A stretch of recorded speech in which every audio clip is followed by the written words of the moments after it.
Hey y'all, so I'm doing a series where we're going to dive into the meaning of the tarot. I want to empower you with this knowledge so that you can learn to read for yourself, and I also want to be transparent in the way I read for my general channeled messages. To start, I want to talk about how the tarot should be used. It's very common that people buy a tarot deck or go to a tarot reader to predict their future, to see what's going to happen. However, no matter how many readings you get, no matter if you read for yourself or if you go to another tarot reader, you are always going to be the one to choose your experiences. However, tarot can be a really good tool for reflecting your current or relevant awareness. It is a glimpse into the subconscious to find out what is feeding our conscious thoughts, emotions, and beliefs, to bring the peripheral of our awareness into focus. It will only be as helpful to you as much as you are surrendered to the is and how honest you're willing to be with yourself. No clinging to an outcome, no moral judgment of yourself or the situation. So before I get into the individual meanings of the cards, I want to preface by expanding on the structure of the suits. The suits are divided into two categories. We have the numbered cards and the court cards. The numbered cards are the aces from the tens, each card representing different phases of experiences or sometimes characters that are present in our energy. The court cards are the pages, knights, queens, and kings. These cards represent characters in our awareness or identities that we can embody in relation to whatever other characters or experiences are in the situation. The court cards can also represent how we're seeing another person or how we're seeing ourselves. Though I would like to add, anytime we have a perception of another, it is in some way, shape, or form a reflection of our own vibration. So into the cups. The cups is associated with the element of water. Water is symbolic for emotions, sensitivities, and oneness. It is the natural resource that gives us life. It also has the power to drown us. Everything that has life on Earth is made out of water. It is the very thing that unites us as living, breathing beings on this planet. Esoterically, the element of water represents the subtle realms, purity and cleansing, flow and intuition. It is the corners of our consciousness that we allow to be guided by something other than our own constructed belief systems. What is it that you think about when you think of bodies of water? However you think about bodies of water can help you interpret the cup suit. All four suits of the tarot can be associated with Carl Jung's four functions of the mind. These functions of the mind are mental processes within a person's psyche that are present regardless of common circumstance. If we were to look at the lens of these four functions, they would represent feeling. This function deals with subjective values, personal emotions, and evaluating the pleasantness or unpleasantness of experiences. Depending on the card or the surrounding cards, this can take the form of external environment and perception, or our internal reality and imagination. The cups represents emotions, feelings, intuition, and love. Emotions is the information from our human vessels when we perceive something that we like or don't like. It is what fuels our thoughts to then become beliefs about ourselves or the outside world. This can manifest in the form of relationships, of how we connect and empathize with a person or a group of people. On another level, if we were to look beyond the veil of our emotions, it also represents our intuition and higher guidance. This is messages or signals from the subtle realms. It is where we remember the connection between what we as humans believed were once separate. Okay, so getting into the cards. The Ace of Cups. This has to do with unity consciousness, unconditional love, and oneness. The Ace of Cups is a new emotional beginning.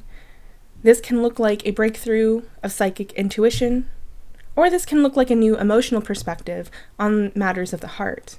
Or this can look like the beginning of a new relationship. Either way, the Ace of Cups reminds us that we are whole and complete as we are in every present moment. The surrounding cards can clarify whether this has to do with self-love, a new emotional perspective, or a new relationship. The Two of Cups. This is mutual relationships, a trade of hearts.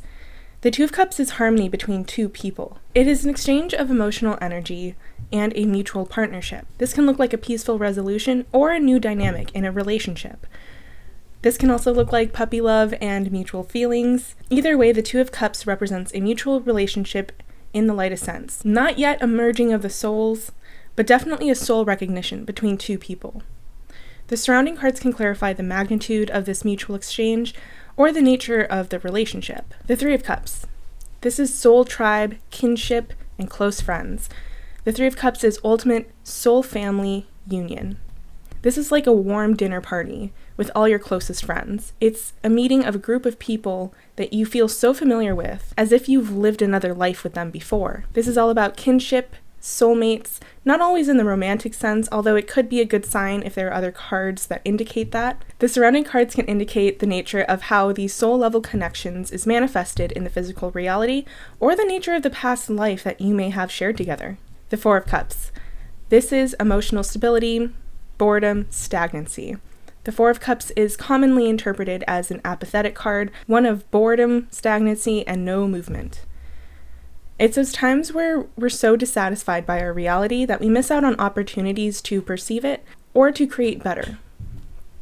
This can look like jealousy, lack of motivation or inspiration, or an overly contemplative attitude towards a situation or someone. In the lightest sense, this card shows up when it's time to reevaluate our perspective and our approach. The surrounding cards can signify what is the cause or the nature of this stagnation. The Five of Cups.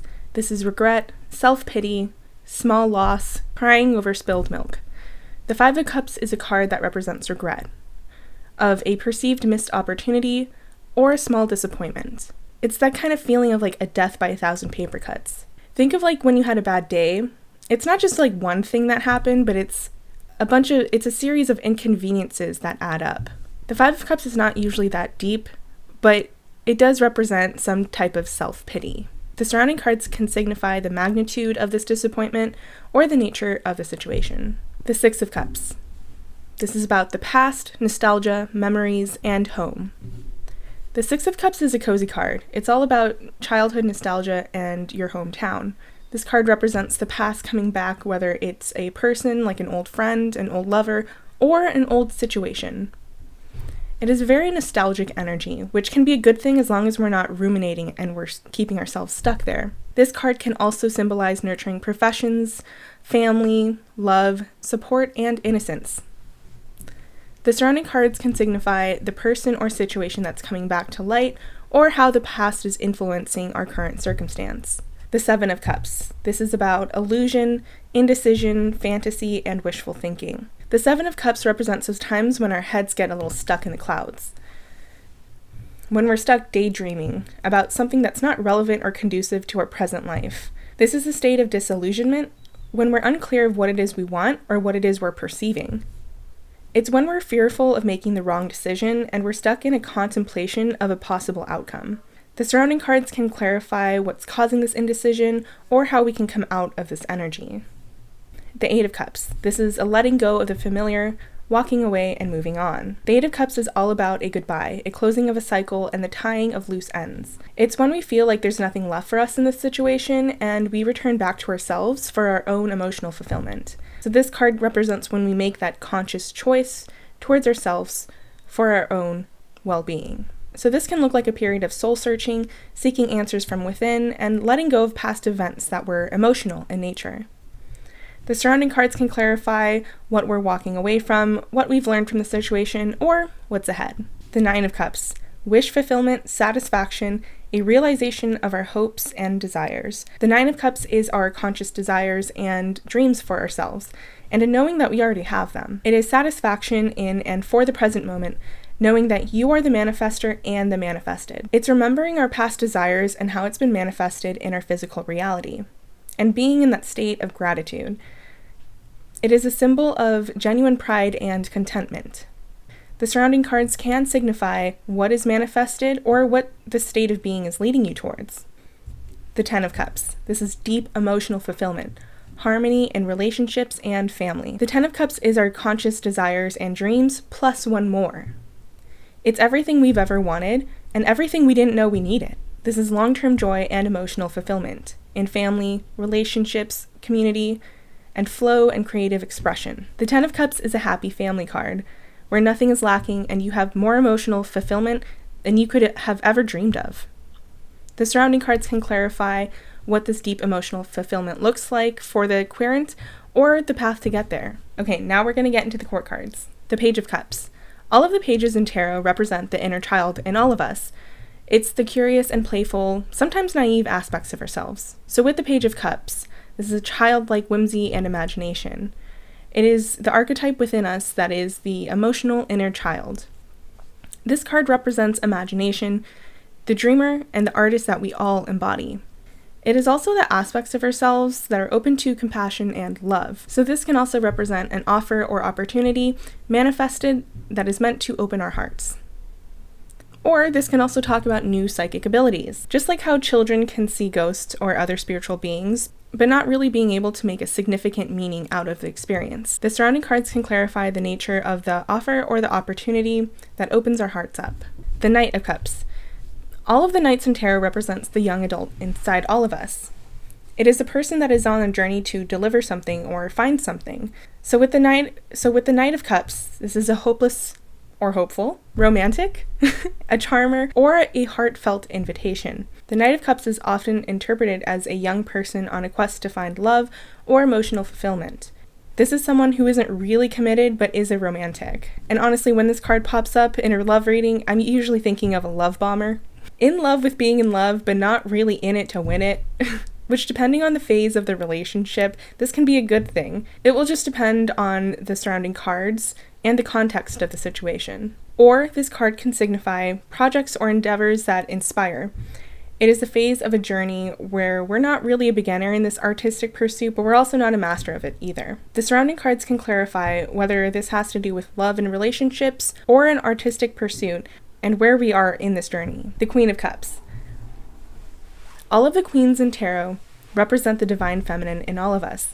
It is an aspect of ourselves that are open to receive. So with the Queen of Cups, this is someone who is open to embracing love and compassion, and thus open to messages from the subtle realms. She is the psychic conduit of compassion and intuition and emotionally nurturing. This is someone who is intuitively and spiritually in tune and in the emotional flow, both in love and relationships and in artistic expression. She is the loving mother within all of us, and the aspect of ourselves that allows for a heart-centered approach in everything we do and in everything that we are. The surrounding cards can clarify what it is we are, or what needs to be open to, or what may be holding us back. The King of Cups. All of the kings in tarot represent the divine masculine in all of us. It is the aspect of ourselves that are willing to give. So with the King of Cups, this is someone who is emotionally mature and healthy. He is the intuitive guide, emotional depth and control, diplomatic and understanding. This is a good friend who is always willing to listen and give sound advice, not based on their own ego, but from a place of unconditional love and acceptance. The King of Cups can be withheld emotionally, but this allows for understanding of all perspectives. It's a very diplomatic energy. This is someone who understands the value of artistic pursuits and love and relationships, and is the happiest when creating from a deep place within the heart. Surrounding cards can clarify the guidance someone is willing to give, or the artistic pursuit that would bring out this authoritative emotional energy. Anyway, thank you for listening. If this helped you, please let me know down in the comments, or if you have any other interpretation of these cards. I think for the next suits, we're going to be doing the wands. All right. Thank you. Bye!